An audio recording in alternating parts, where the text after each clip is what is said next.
Residential sales comparison and income approaches. Quiz, page 200.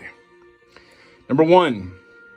Which is a true statement regarding a GRM, gross rent multiplier?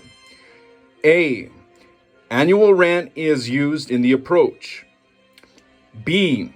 Comparable properties must be very similar. C. Contract rent is always used as a basis. Or D. Expenses are subtracted after the multiplier is applied.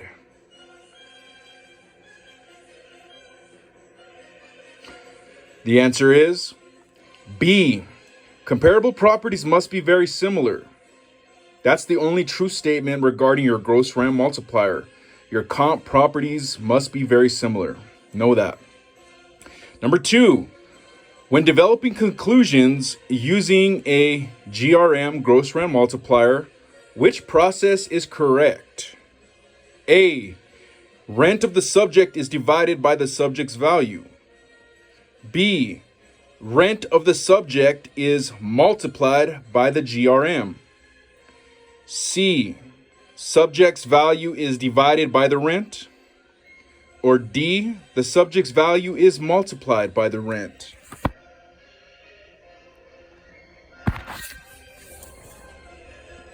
The answer is B. Rent of the subject is multiplied by the GRM.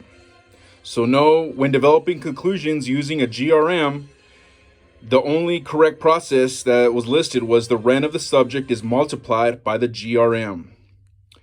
Number 3, when either a GRM or a GIM is being derived from market data, which recognized formula is employed? A.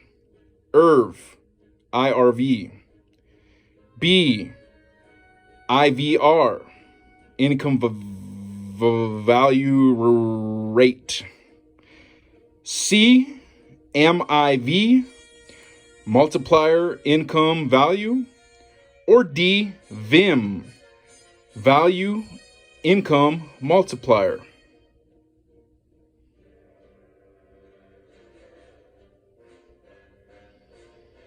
The answer is D. VIM, value income multiplier. There's some extra notes here. It was pointing towards IRV. It just says it's just IRV, but that's not used in this example. And value income monthly figure. It's confusing. And that's pointing to VIM.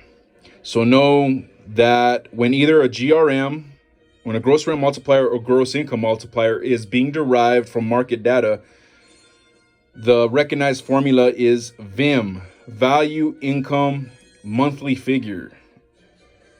Okay, it's a pretty hard one. Number 4, which is used as a component of analysis when deriving or applying a gross rent multiplier? A. Contract income. B. Effective gross income. C. Gross market rent. Or D. Net operating income.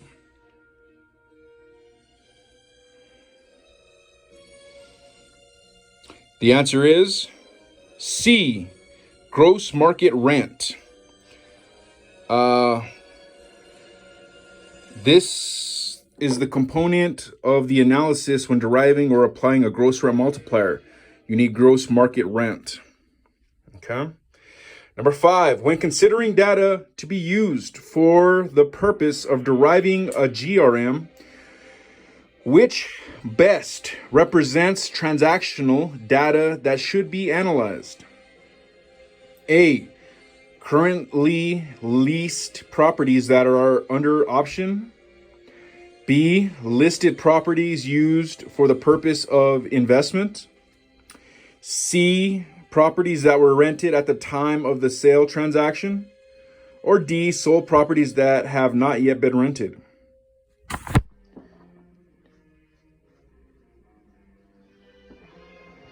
The answer is C. properties that were rented at the time of the sale transaction. That's the data that you should consider to be used for deriving a gross rent multiplier. It best represents transactional data that we should analyze. Properties that were rented at the time of the sale transaction. Number 6, if a subject property has a market rent of $625 per month and a gross rent multiplier of 183.75 is deemed applicable, what is the appraiser's indicated value conclusion rounded to the nearest 1,000? A, $103,000. B, $115,000. C, $132,000. Or D, $184,000.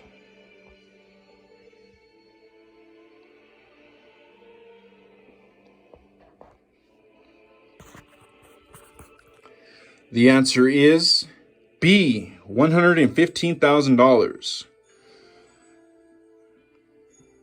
Number 7, when an investor pays a particular price for a rental property with the expectation of income and other benefits associated with the investment, which fundamental principle explains the investor's actions?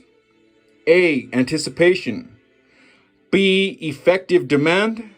C, increasing returns. Or D, progression.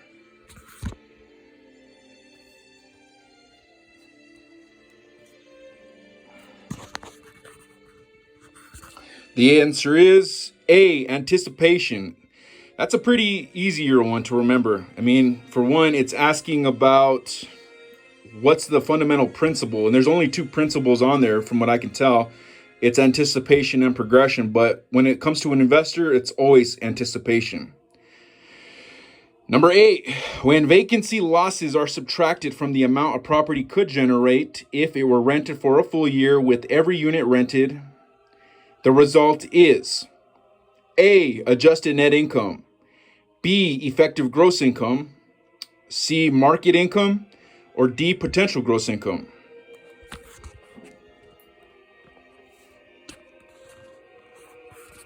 The answer is B, effective gross income. This one's an easier one now too, since we've already pretty much mastered the whole formula, because it's talking about property could generate. That's always PGI. That's the max. And vacancy losses are subtracted. That always equals right there in the middle, effective gross income. Number 9, which would most clearly be categorized as a variable expense? A, level payment services. B, property insurance. C, real estate taxes. Or D, water for living units.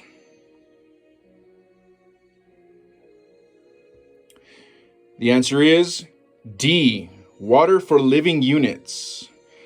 I guess it's just remember that's a variable expense. Water, that's a kind of a tricky one. Number 10, a 13-year-old roof will need to be replaced in 7 years at a cost of $10,000. Rounded to the nearest dollar, what amount will need to be considered as a replacement reserve for the roof? A, $769. B, $1,429. C, $1,667. Or D, $2,109.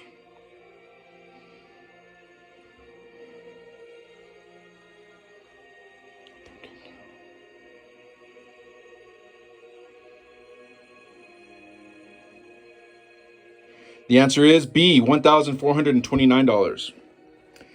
Extra notes, it was showing income rate value diagram, and it showed the $625,000 the $625 in the income bracket, and the 183.75 in your rate column, and it kicked out your value of $114,843.75, and you round that to the nearest 1,000, it's $115,000. That's how you got that. And you can see next to it, it shows the $625 income multiplied by the rate of 183.75 equals the 114,843.75. Page 201. This is highlighted, so this was the key question that you should remember. Number 11. To derive a mortgage constant, the annual debt service is divided by the A, equity capitalization rate, B, the length of the mortgage, C, the loan to value ratio, or D, a mortgage amount.